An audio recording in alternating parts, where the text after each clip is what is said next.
이 시간 하나님 말씀은 요한복음 18장입니다.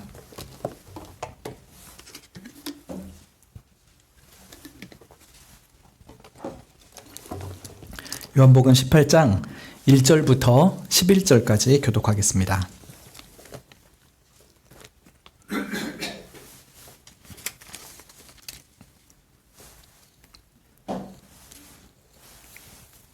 (18장) 1절부터 11절까지 교독하시고 마지막 11절 함께 읽겠습니다. 예수께서 이 말씀을 하시고 제자들과 함께 기드론 시내 저편으로 나가시니 거기 동산이 있는데 제자들과 함께 들어가시다.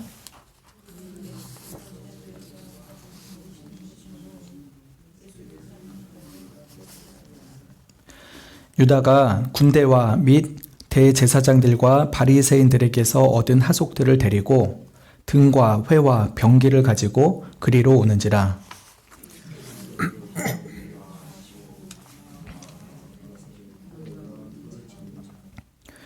대답하되 나사렛 예수라 하거늘 가라사대 내로라 하시니라.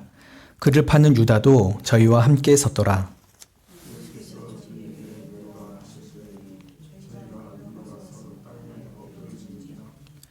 이에 다시 누구를 찾느냐고 물으신대 저희가 말하되 나사렛 예수라 하거늘.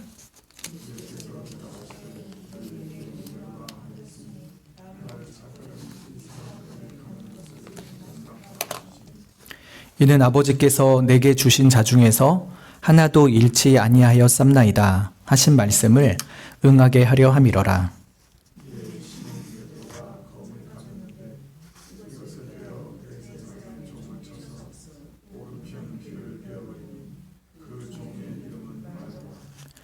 예수께서 베드로더러 이르시되 검을 집에 꼽으라. 아버지께서 주신 잔을 내가 마시지 아니하겠느냐 하시니라. 본문은 예수님께서 십자가에 못 박히시기 전날 밤의 이야기이죠.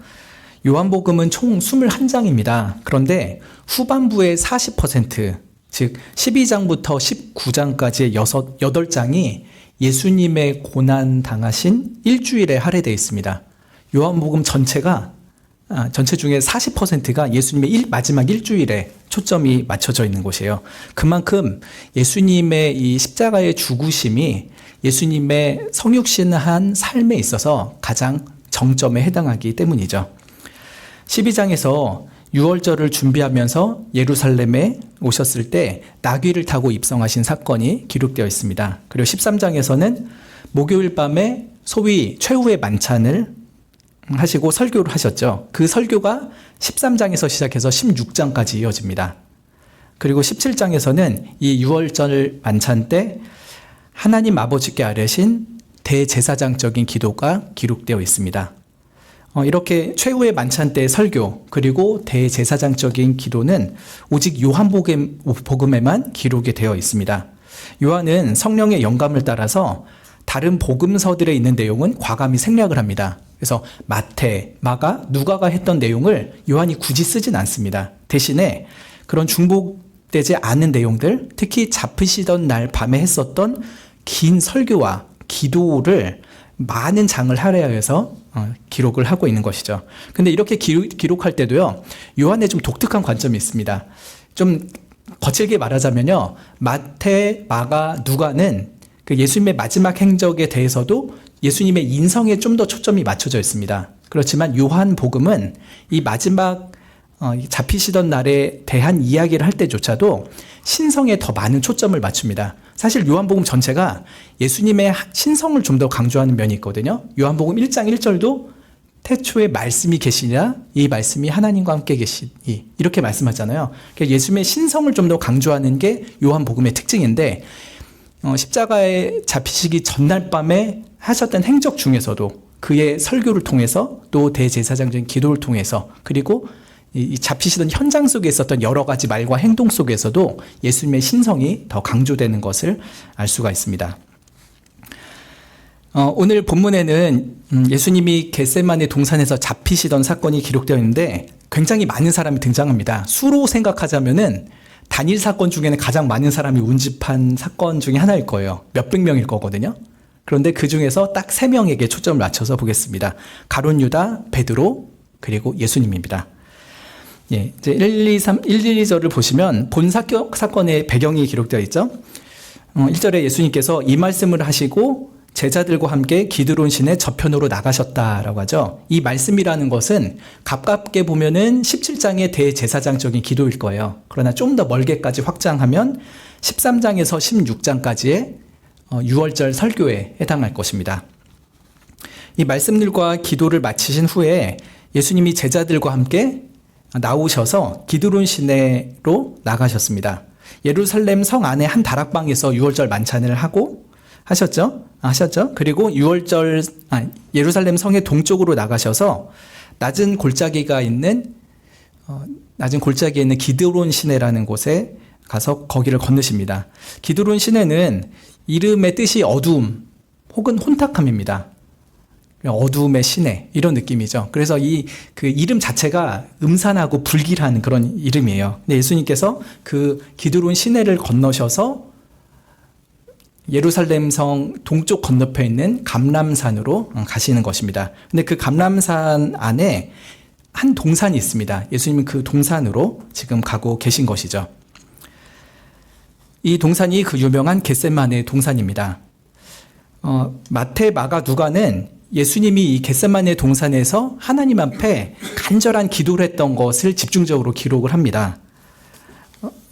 예수님이 8제자는 겟세마네 동산 초입에다 두셨죠. 그리고 3제자를 더 데리고서 깊은 곳으로 가셨습니다. 그 3제자는 베드로, 요한, 야고보죠.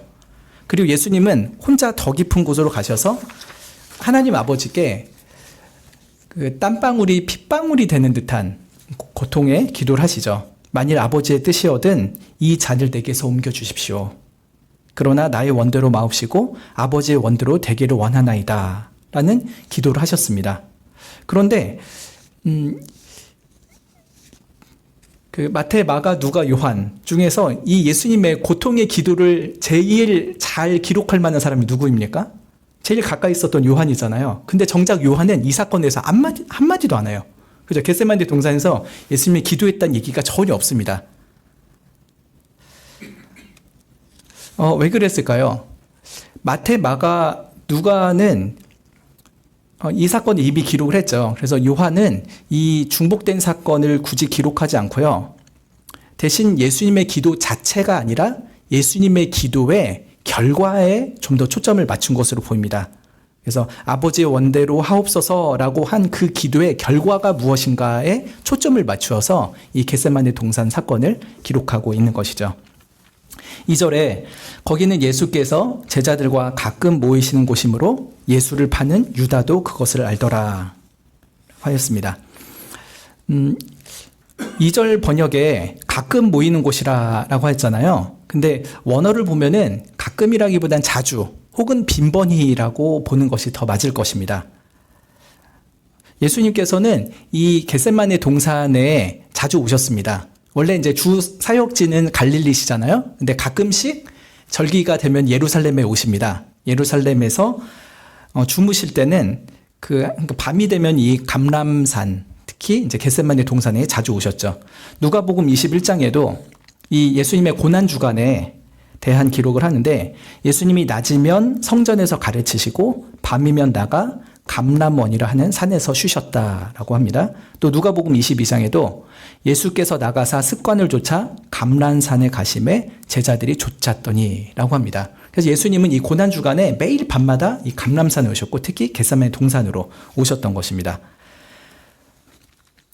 그런데 이 장소를 예수님을 파는 이 가룟 유다도 정확히 알고 있었죠.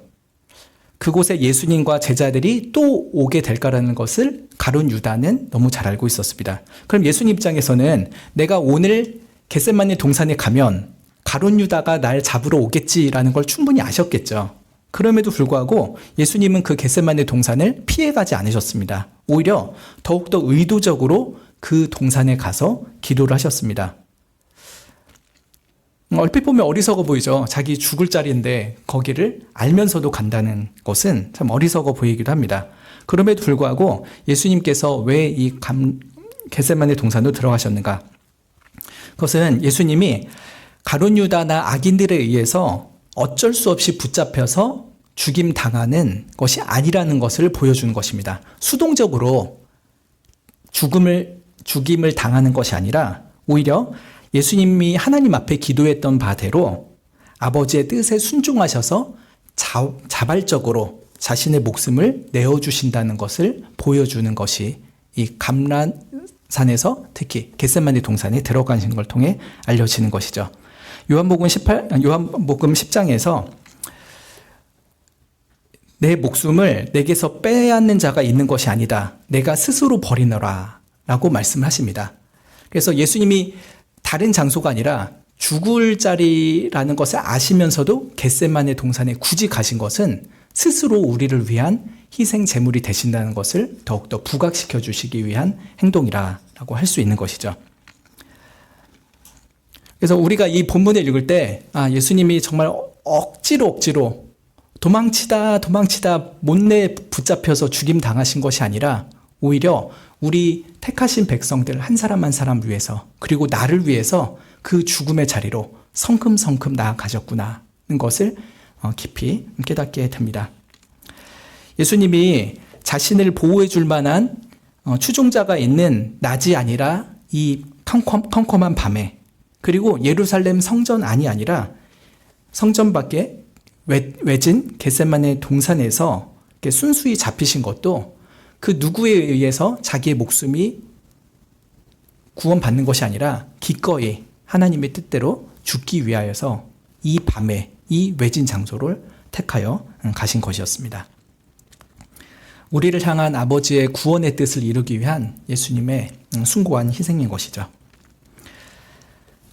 이렇게 배경을 보신 후에 우리가 이제 본격적인 사건을 보면 좋겠습니다. 3절에 유다가 군대와 및 대제사장들과 바리새인들에게서 얻은 하속들을 데리고 그곳으로 오게 되었다는 기록이 있습니다.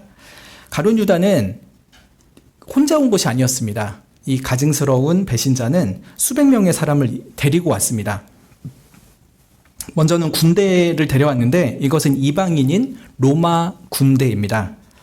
혹시 있을지도 모를 6월절의 폭동을 대비해서 이들은 안토니 요새에서 아마 대기 중이었던 것으로 보입니다. 그런데 로마 총독 빌라도가 긴급히 명령하여서 이들은 천부장과 함께 아마 한 300에서 600명 정도의 로마 군대로 보이는데 다는 아니었을 것 같고요. 꽤 많은 사람이 이 자리에 왔습니다. 그래서 여기서 군대는 로마 군대이죠. 그리고 그 다음에 대제사장과 바리새인에게서 얻은 하속들은 유대인들입니다. 예루살렘 성전을 지키는 성전 수비대들이 있었거든요. 이 사람들이 사내들인 공회로부터 파견을 받아서 이 자리에 예수님을 잡으러 오게 된 것이죠. 평상시에는 로마의 군대와 이스라엘 사람의 성전 수비대는 서로 으르렁거리는 사이입니다. 로마의 세속 권세 그리고 이스라엘의 교회 권세 인데 이들이 지금 어색한 연합을 하고 있습니다. 한 가지 이유 때문이죠. 하나님의 기름 부으신 메시아의 통치를 저항하고자 그리고 그 메시아를 죽이고자 이들은 이때만큼은 아주 어색한 연합에 동참하였던 것이었습니다.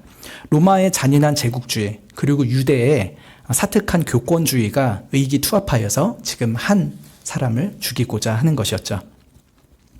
그들의 손에는 등불과 횃불과 병기가 들려 있었다 하였습니다. 참빛으로 오신 분을 붙잡기 위해서 그들은 가짜 빛을 의지하여서 이 밤에 왔습니다.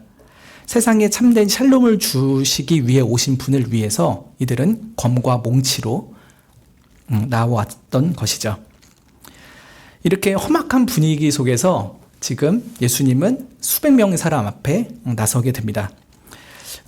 그런데 여기서 잠깐 주목해 봐야 될 첫 번째 인물은 바로 가룟 유다이죠. 가룟 유다는 3년 동안 예수님과 함께 동고동락했었습니다. 그렇지만 이 예수님과 왠지 어울리지 않는 사람이었습니다. 그렇지만 지금은 예수님의 원수된 자들과 함께 서 있는데 가룟 유다에게는 이때가 가장 잘 어울립니다. 그는 애초부터 그리스도의 양이 아니었고 못된 염소였습니다. 애초부터 포도나무 대신 예수 그리스도 안에 있는 가지가 아니었던 것이죠. 하나님께 속한 자가 아니고 마귀에게 속한 자였습니다. 그래서 예수님은 종종 이 가룟 유다의 영적 정체성에 대해서 폭로하셨습니다. 근데 당시에 제자들은 잘 못 알아들었어요. 지나고 나니까 예수님의 이 말이 진짜 가룟 유다를 제대로 아시고 하는 말씀이었구나 하는 것을 아는 것이죠. 예를 들면 요한복음 6장 64절에 너희 중에 믿지 아니하는 자들이 있다. 이는 예수께서 믿지 않는 자들이 누구며 자기를 팔 자가 누구인지 처음부터 아심이라 라고 했습니다. 예수님 주변에 따라다니는 사람 중에 믿지 않는 사람들이 사실 있었던 거예요. 예수님과 분명히 같이 다님에도 불구하고 예수님은 너는 내 양이 아니다. 심지어 너는 나를 팔 자다 하는 것을 다 알고 데리고 다니셨던 것이죠. 또 심지어 더 강한 표현도 하십니다. 같은 요한복음 6장 70절에 내가 너희 12를 택하지 아니하였느냐? 그러나 너희 중 한 사람은 마귀니라 라고까지 말씀하십니다. 마귀다. 마귀에 사로잡힌 자라는 말씀이 있겠죠. 그 말씀은 가롯 시몬의 아들 유다를 가리키심이라 라고 할 정도였습니다. 그리고 또 요한복음 17장 12절에서는 내게 주신 아버지의 이름으로 저희를 보전하와 지켰나이다. 그 중에 하나도 멸망치 않고 오직 멸망의 자식뿐이니 이는 성경을 응하게 함이니이다 라고 합니다. 여기서도 가룟 유다를 표현할 때 멸망의 자식이라 라고 하셨죠. 이렇게 가룟 유다는 3년 동안 예수님과 함께 사는 자였고 예수님께 속한 자처럼 보였으나 사실은 단 한 번도 예수님께 속한 자가 아니요 마귀에게 속한 자요 멸망의 자식이었던 것입니다. 다른 복음서는 가룟 유다가 배신에 입맞춤하면서 예수님을 넘기는 장면이 더 부각되어 기록되어 있는데요. 오늘 본문 요한복음은 어떻습니까? 가룟 유다가 뭔가 적극적으로 하는 건 별로 없어요. 이 사람들을 데려왔다 정도이고 거기서 서 있었다 정도입니다. 근데 이 장면에서 요한은 예수님의 적극성을 훨씬 더 부각합니다. 그래서 가룟 유다가 배신에 입맞춤을 했다는 얘기는 과감하게 생략을 하고요. 대신 예수님이 담대하게 대적자들에게 나서시는 것을 기록하고 있습니다. 4절을 보시면 예수께서 그 당할 일을 다 아시고 나아가 너희가 누구를 찾느냐 하셨다 기록되어 있죠. 그 당할 일을 다 아시고라고 하는 거는 약간 번역을 달리해도 좋을 것 같은데 예수께서 그에게 다가오는 모든 것들을 아시고 나가셨다 라고 하는 게 더 좋을 것 같습니다. 어떤 일이 자기에게 다가오는 것을 모두 아셨다라고 하는 것이죠. 여기서 요한은 예수님의 신성의 모습 한 가지를 강조하고 있는 것입니다. 즉 신적인 전지성 혹은 예지력을 강조하고 있는 것이죠. 이 예지는 단순히 미래에 있을 일을 알기만 하는 것이 아니라 모든 일을 그의 기뻐하신 뜻대로 작정하신 하나님으로서의 예지인 것입니다. 그래서 예수님은 자기에게 다가온 일들이 사실은 자기가 작정하신 일로서 다가온다는 것을 잘 알고 계셨죠. 그리고 앞으로 당하게 되는 모든 순환과 심지어 죽음은 예수님께서 의도하시고 그것을 위해서 기꺼이 인간이 되어 오셔서 당하는 일이었던 것입니다. 사실 예수님은 항상 자신이 십자가에서 죽으실 때를 의식하면서 공생애를 이 땅의 삶을 사셨습니다. 그래서 요한복음 2장 4절에 예수님이 처음으로 기적을 일으키신 가나 혼인잔치 때도 엄마 마리아한테 이런 얘기를 합니다. 여자여 나와 무슨 상관이 있나이까 내 때가 아직 이르지 못하였나이다. 예수님이 어떤 때를 계속 말씀하세요. 근데 그 당시의 사람들은 예수님이 말하는 이 때가 뭔지를 잘 몰랐을 거예요. 지나고 나고 성경에서 보니까 예수님이 말했던 때가 바로 그런 의미였구나. 즉 자신의 죽으심과 부활에 대한 때를 말씀하신구나라고 알아보겠지만 처음의 사람들은 잘 알지 못했을 것입니다. 그리고 예수님이 점점 십자가의 죽음의 때에 가까우실수록 그 때에 대한 언급을 자주 하시게 됩니다. 예를 들어서 요한복음 12장에 예루살렘에 낙이 타고 입성하실 때 이런 말씀을 하십니다. 인자의 영광을 얻을 때가 왔도다. 내가 무슨 말을 하리요? 아버지여 나를 구원하여 이 때를 면하게 하여 주옵소서. 그러나 내가 이를 위하여 이 때에 왔나이다 하면서 매우 독특한 한 시점을 계속 의식하면서 말씀을 하십니다. 또 요한복음 13장 1절에는 유월절 전에 예수께서 자기가 세상을 떠나 아버지께로 돌아갈 때가 이른 줄 아시고 세상에 있는 자기 사람들을 사랑하시되 끝까지 사랑하시니라 라고 말씀하시죠. 예수님은 이 때가 가까이 왔음을 아시고 그리고 자기에게 다가온 이 모든 일이 어떻게 진행될지를 다 알고 계셨습니다. 이 때가 이르기 전에는 죽음의 자리를 피해 다니셨습니다. 사람들이 돌로 쳐 죽이려고도 하고 낭떠러지에서 밀어 죽이려고도 했는데 그땐 사삭 다 피해 다니셨어요. 그런데 이제는 그 때가 참에 십자가 죽음의 자리로 자기가 친히 담대하게 나아가셨습니다. 그 당할 일을 당해야 될 때가 이제 다 찼음을 아시고서 담대하게 죽음을 직면하시는 것입니다. 그래서 이 사람들에게 물으시죠. 너희가 누구를 찾느냐라고 물으셨습니다. 그러자 그들이 나사렛 예수라라고 대답을 하죠. 나사렛은 갈릴리 호숫가에 있는 여러 마을 중에서도 보잘것없고 업신여김을 받는 작은 마을에 불과했습니다. 예수님은 일말의 망설임도 없이 네로다라고 밝히십니다. 나다. 내가 너희들이 말하는 그 나사렛 예수다라고 말씀하시죠.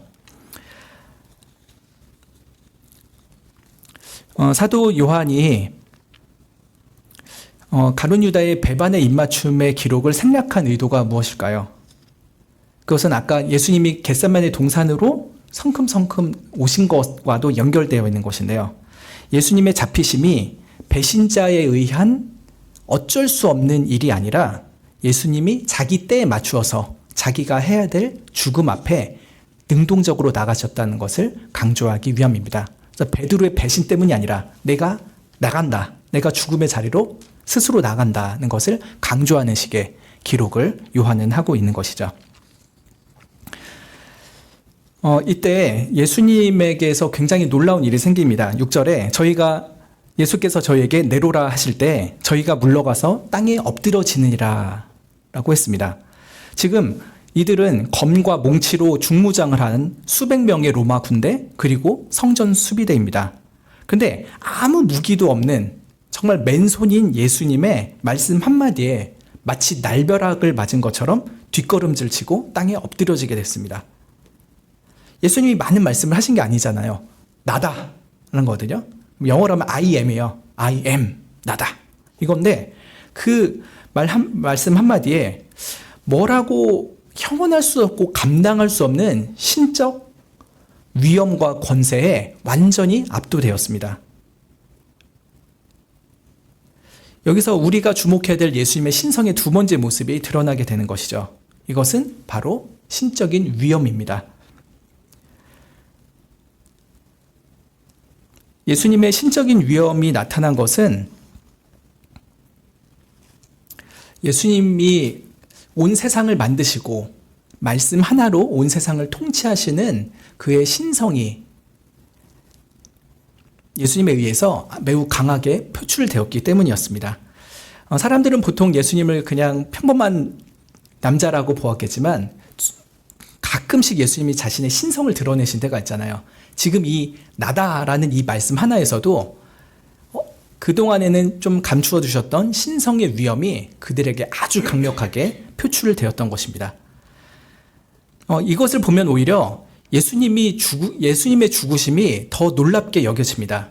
예수님이 무능해서 잡혀 죽는 게 아니죠. 오히려 신적인 권세가 충만하심에도 불구하고 하나님의 뜻을 위하여서 자기 생명을 자발적으로 내어 놓으신다는 것을 우리가 알 수가 있습니다. 그동안 예수님의 신성의 능력을 가룟 유다는 자주 목격을 했잖아요. 3년 동안 다니면서 예수님이 사람을 고치시는 것, 심지어 죽은 자를 살리시는 것, 파도를 잠잠케 하신 것, 이 많은 신성의 위엄을 봤음에도 불구하고 가룟 유다는 대체 어떤 마음으로 지금 예수님을 잡아 넣으려고 하고 있는지 참 이해할 수가 없습니다. 그러나 오히려 이렇게 가룟 유다의 어이없는 행동이 오히려 인간의 말로 닿을 수 없는 완악함, 신에 대한 말로 닿을 수 없는 반항심을 드러내는 것이기도 하죠. 이것은 마귀로부터 온 마음이기도 합니다. 하나님께 대적하여서 하늘에 쫓겨나고 하나님의 권능과 위엄을 그 누구보다도 잘 알면서 끝까지 하나님에게 반항하는 마귀의 마음, 그 마귀의 영이 지금 가룟 유다에도 고스란히 들어 있습니다. 그 가룟 유다가 지금 누구랑 싸우고 있다고요? 신성의 능력이 충만하신 예수님과 싸우려고 하고 있는 것입니다. 7절부터 9절에 이제 예수님이 가룟 유다가 아니라 자기 제자들에 좀 더 집중하는 모습을 보여주십니다. 7절에 이에 다시 누구를 찾느냐라고 예수님이 두 번째 물으시죠. 그때 그 사람들이 대답합니다. 나사렛 예수라. 이들은 처음에 예수님의 나로다라는 말씀을 들었을 때는 두려움에 빠졌었죠. 그러나 이제 두 번째로 예수님을 찾는다라는 말을 했을 때는 이들이 완악함을 감추질 않습니다. 신적인 권세에 압도당해서 엎어졌었잖아요. 근데 그들의 악한 살인의 계획을 끝까지 포기하지 않으면서 이들은 다시 마음을 악하게 고쳐 먹습니다. 더욱 완악하고 더욱 강팍하고 더욱 딱딱해진 마음으로 하나님 앞에 예수님 앞에 섭니다. 그래서 처음 나사렛 예수라라고 할 때보다 두 번째 나사렛 예수라라고 이들이 대답할 때는 훨씬 더 강팍해진 마음으로 대답을 했을 것입니다. 두렵지만 끝까지 가는 거. 이거 참 이해할 수 없는 마음이기도 한데요. 많은 사람들이 가지고 있는 마음, 그리고 심지어 우리들이 가지고 있는 마음이기도 합니다. 하나님의 신성이 얼마나 어미로운지, 그의 권능 앞에 우리는 정말 먼지 한 터럭도 안 될 만큼 작은 미물인 것을 알면서도 그 하나님께 덤비고 또 덤비는 그런 완악한 마음이 모든 피조물에게, 특히 인간에게 있는 것이죠. 그런데 예수님이 이렇게 강팍하게 대하는 이들을 한 번에 다 쓸어버리실 능력이 있음에도 불구하고 그러질 않으십니다. 대신 이렇게 말씀하시죠. 8절에 너희에게 내로라 하였으니 나를 찾으면 이 사람들의 가는 것을 용납하라 라고 하십니다. 이것은 나만 붙잡고 내 제자들은 보내주라 라고 하는 말씀이죠. 비굴한 요청이 아니라 엄중한 명령이었습니다. 9절에서 사도 요한은 이는 아버지께서 내게 주신 자 중에서 하나도 잃지 아니하였삼나이다 라는 말씀을 응하게 하려 함이라 라고 말씀을 하고 있죠. 예수님은 자신의 생명을 기꺼이 내어 줄지언정 하나님께서 자기에게 맡기신 사랑하는 제자들 중에 단 하나라도 잃지 않기 위하여서 기꺼이 자기만을 내어 던지셨습니다. 바로 앞장 17장에서 예수님이 대제사장으로서 기도하신 장면 중에 12절에 이런 기도를 하십니다. 내가 저희와 함께 있을 때에 내게 주신 아버지의 이름으로 저희를 보전하와 지켰습니다.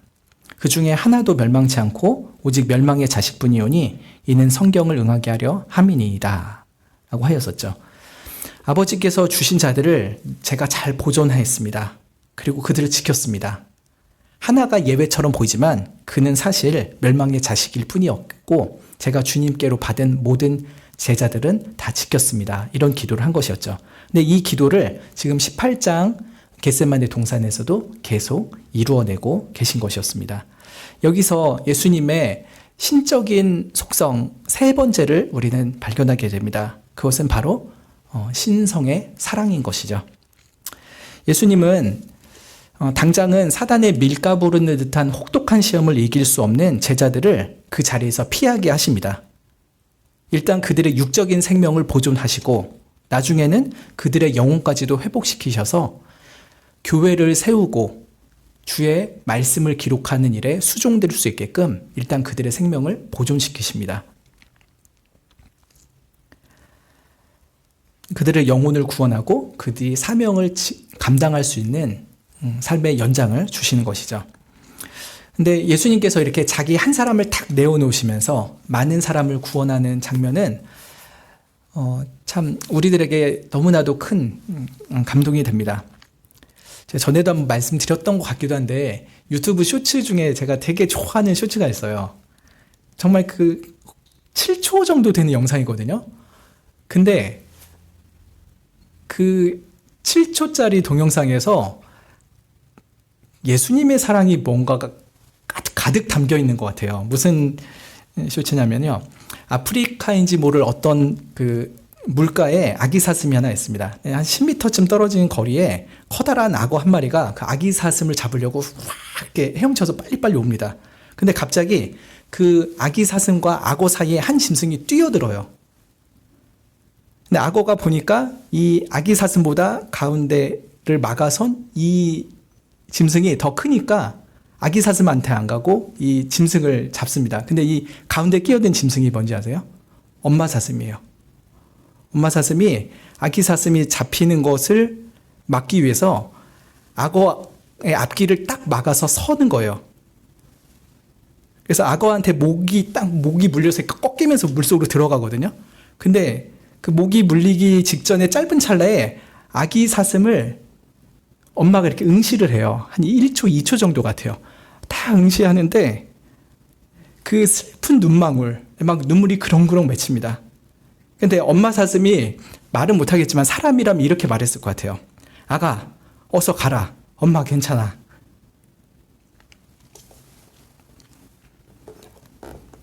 행복하게 살아야 된다 하면서 딱 목이 꺾이면서 물에 들어가는 거죠. 엄마 사슴이 정말 말을 했으면요 그랬을 것 같아요. 아가야, 엄마 괜찮아. 얼른 가. 예수님이 십자가에서 자기를 내어주신 것이 바로 이런 사랑이 아닐까요?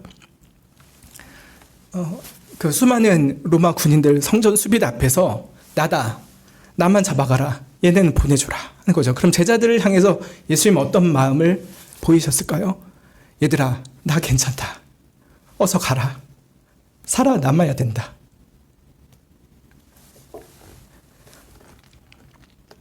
아직은 믿음이 연약하고 예수님과 똑같은 십자가의 무게를 감당할 수 없는 자기 제자들을 구원하시고자 제자들은 그 고난의 자리, 죽음의 자리에서 쏙 빠져나가게 하십니다. 그리고 자기 자신을 고난의 자리로 내어 던지십니다. 예수님의 사랑은 우리를 살리시고자 자기의 목숨을 아낌없이 내어주는 사랑이죠. 모든 것을 내어주는 사랑입니다. 이것이 예수님이 신성의 사랑이 무엇인지를 우리에게 인간이 되어서 너무나도 명확하게 보여주신 사건이죠. 예수님이 얼마나 큰 사랑으로 자기의 목숨을 내어놓으시고 또 미성숙했던 제자들, 심지어 자기를 버리고 비겁하게 도망치는 그 제자들을 끝까지 사랑하셨는지 우리는 이 사건을 통해서 깊이 묵상하게 됩니다. 희생적인 사랑으로 자신을 영원한 죽음에 기꺼이 내어 던지시고 우리를 영원한 생명의 하늘나라로 올리신 그 예수님의 사랑이 우리를 살렸습니다. 우리가 그 사랑 받고 살아가고 있습니다. 이제 마지막으로 10절과 11절에 베드로의 그릇된 열정을 보려고 합니다. 오늘 설교에서 주목해야 될 세 인물이 있었다고 했죠. 첫 번째는 가룟 유다. 예수님께 속하지 않은 배신자였습니다. 두 번째는 예수님이었고요. 이제 마지막 세 번째 인물 베드로입니다. 제자들이 이때다 하면서 곧장 도망치질 않았습니다. 특히 다혈질인 시몬 베드로가 또 돌발 행동을 합니다. 베드로는 품에 지니고 있던 단검을 꺼내어서 대제사장의 종이었던 말고에게 휘둘렀습니다. 말고의 오른쪽 귀가 잘라지죠. 아마도 목을 향해서 휘둘렀겠지만 말고가 순간 피하다가 귀만 잘린 것으로 보입니다. 근데 베드로는 왜 이런 돌발 행동을 했을까요? 예수님이 네로다라는 한마디에 로마 군대와 성전 수비대가 땅에 엎드려지면서 벌벌 떨었잖아요. 그 모습을 보면서 우리 예수님 역시 대단하시네. 예수님 옆에 붙어 있으면은 끄떡없네. 라고 하는 그 치기 어린 마음 때문에 그랬을 수도 있을 것입니다. 혹은 예전에 예수님한테 베드로가 한 말이 있었죠. 내가 주님과 죽을지언정 주를 부인하지 않겠습니다. 다 예수님을 버려도 저는 예수님 끝까지 지키겠습니다. 이런 말을 했었죠. 예수님을 향한 순수한 열정이고 충성심인데 그것을 발휘할 때가 지금 이 순간이라고 판단해서 그랬을 수도 있을 것입니다. 그렇지만 어떤 이유든지 간에 기도하지 않는 성도는 하나님의 일하심보다 인간의 혈기를 앞세우기 마련입니다. 베드로는 지금 예수님이 이 겟세마네 동산에서 수많은 사람들 앞에 자기 목숨을 탁 내어놓는 그 하나님의 깊으신 뜻을 헤아리지 못하고 있습니다. 그래서 예수님이 베드로에게 그런 말을 했었죠. 사단아, 내 뒤로 물러가라. 네가 하나님의 일을 생각하지 아니하고 도리어 사람의 일을 생각하는도다. 어떻게 보면 인간적으로는 베드로야 진짜 너밖에 없다, 칭찬하실 만한 상황이죠. 그러나 예수님 오히려 베드로를 꾸짖습니다. 사단아 내 뒤로 물러가라. 그런 꾸짖음을 예전에 당했다면 베드로가 하나님 왜 예수님이 저한테 그렇게 얘기했을까요? 하나님의 일은 무엇인가요? 제가 어리석게 붙잡고 있는 사람의 일은 무엇일까요? 제가 사람의 일이 아니라 하나님의 일을 깨닫고 하나님의 일에 수종들게 해주세요. 그렇게 기도하면서 이 겟세마네 동산의 상황을 맞닥뜨렸다면 베드로가 감히 단검을 휘두르진 않았을 것입니다. 그러나 베드로는 예수님이 기도하라는 명을 지키지 않았고 하나님의 생각이 뭔지도 모른 채 그저 사람의 일로 이 상황을 맞닥뜨린 것이었습니다.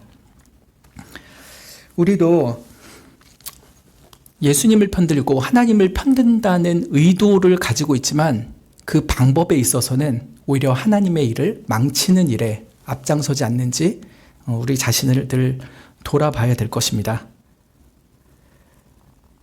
예수님을 편드는 게 아니라 오히려 하나님의 일을 회방하는 그런 사단 같은 일을 하지 않는지 우리 자신을 돌아보고 또 돌아봐야 되겠습니다. 그 돌아봄은 그저 자아 성찰로 되는 것이 아니죠. 하나님 앞에 기도하는 것입니다.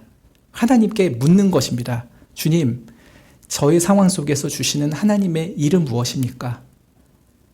제가 어리석게 붙들고 있는 사람의 생각, 사람의 방법, 사람의 가치관은 무엇입니까?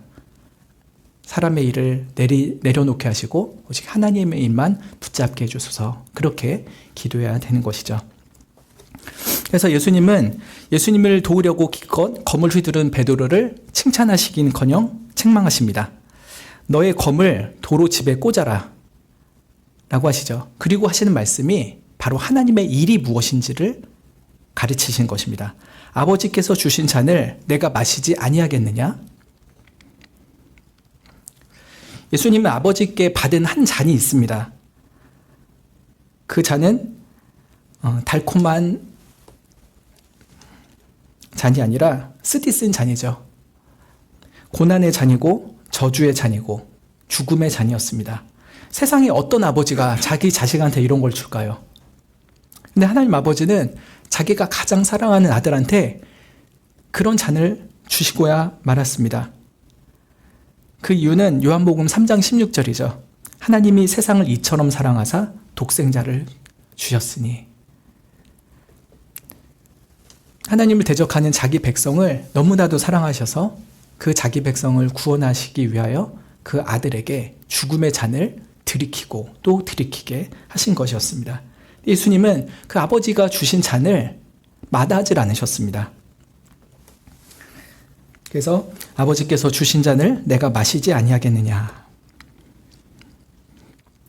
사실 예수님도 불과 몇 분 전만 해도 이 땀방울에 피가 맺히도록 기도하시면서 이 잔에 대해 기도하셨습니다. 이 잔. 마가복음 16장에 아버지여 아버지께서는 모든 것이 가능하오니 이 잔을 내게서 옮기시옵소서 라고 했습니다. 이 잔을 제발 좀 안 마시게 해주세요.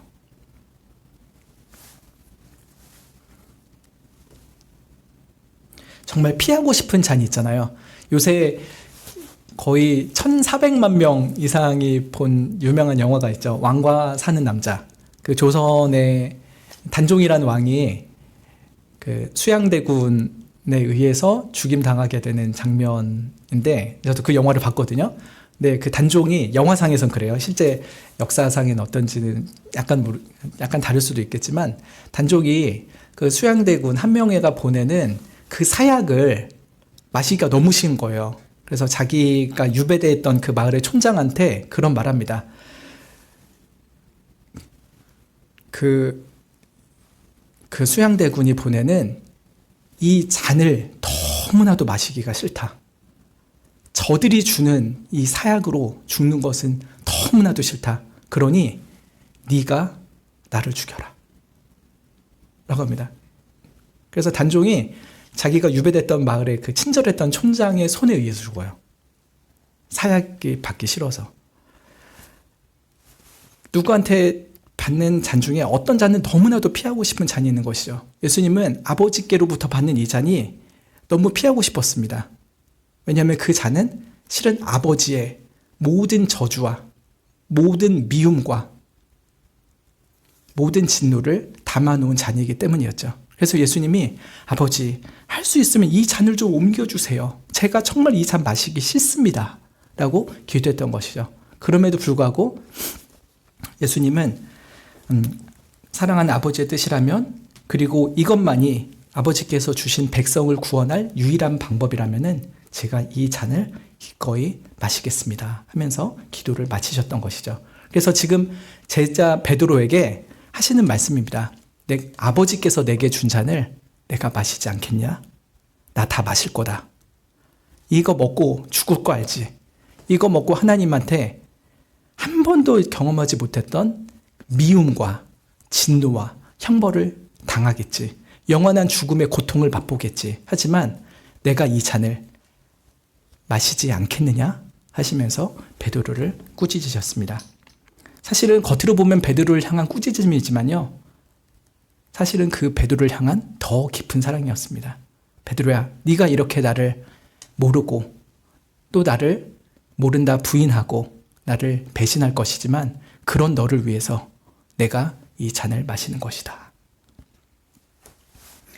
예수님은 마태복음 26장에 기록되어 있는 것처럼 아버지께 간구해서 12영이나 되는 천사를 보내어서 이 로마 군인들과 성전 수비대들을 순식간에 다 불태우실 수도 있었을 것입니다. 12영이라는 거는 좀 오해하기 쉬운데 12명의 천사 이렇게 이해하기 쉽거든요. 그게 아니라요. 여기서 영은 그 로마의 1개 군단의 단위입니다. 한 영이 6,000명이에요. 그럼 12영이면은 72,000명이죠. 72,000명의 천사를 하나님이 보내시게 해서 이 사람들 다 쓸어버릴 수 있지 않겠느냐, 이거거든요. 근데 예수님은 그런 막강한 영적 권세를 휘두르지 않으시고요, 기꺼이 홀로 그리고 외로이 또 연약하게 고난의 잔을 마십니다. 내가 아버지의 잔을 마시지 않으면 너희들이 마시게 되겠지. 너희들이 마시지 않도록 내가 다 마시겠다. 한 방울도 남기지 않고 내가 아버지의 잔을 다 들이키겠다 라고 말씀하신 것이었습니다. 과연 이사야 53장의 말씀을 성취하신 것이죠. 제가 참 좋아하는 말씀이어서 또 여러분도 많이 좋아하시고 잘 아시는 구절인데 다시 한번 읽어보겠습니다. 그가 곤욕을 당하여 괴로울 때에도 그 입을 열지 아니하였으며 마치 도수장으로 끌려가는 어린 양과 털 깎는 자 앞에 잠잠한 양같이 그 입을 열지 아니하였도다. 그가 곤욕과 신문을 당하고 끌려갔으니 그 세대 중에 누가 생각하기를 그가 산자의 땅에서 끊어짐은 마땅히 형벌받을 내 백성의 허물을 인함이라 하였으리요.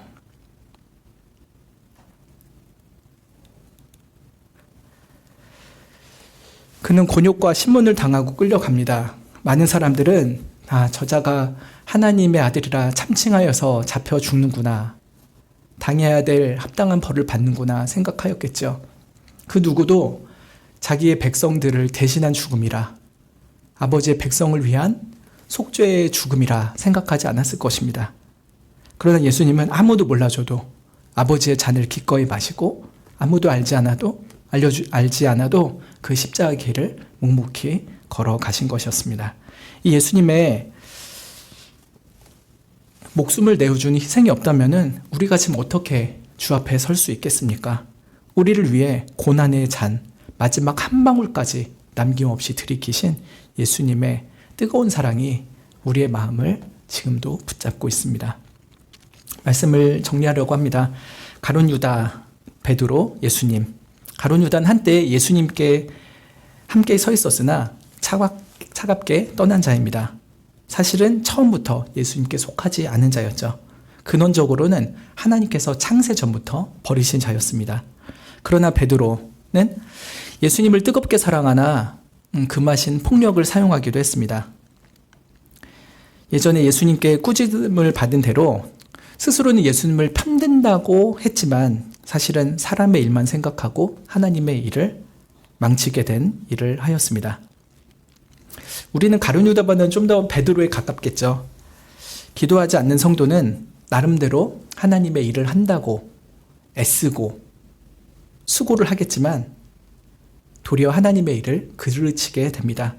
그래서 우리가 하나님의 일을 할 때는 의욕만 가지고 하는 것이 아니라 정말 하나님의 진리의 말씀이 무엇인지, 이 상황에서의 하나님 아버지의 거룩하고 공의로운 뜻이 무엇인지를 매우 세밀하게 하나님께 묻고 그 대답을 들으면서 행해야 될 것입니다. 마지막으로 예수님은 아버지께서 창사전에 선택하시고 자신에게 주신 백성들을 위해서 기꺼이 자기의 목숨을 내어놓으셨습니다.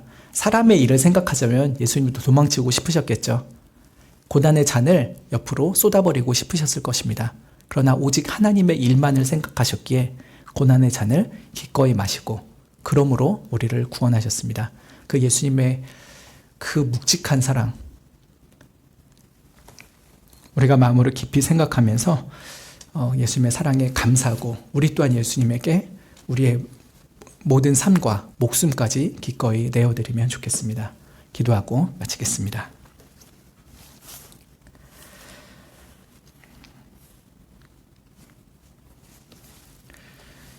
예수님의 겟세마네 동산에서의 한 말씀 한 말씀이, 그리고 행동 하나하나가 묵상하면 묵상할수록 얼마나 우리를 향한 사랑으로 가득 차 있는지, 또 하나님 아버지를 향한 사랑으로 충만해 있는지 놀라게 됩니다.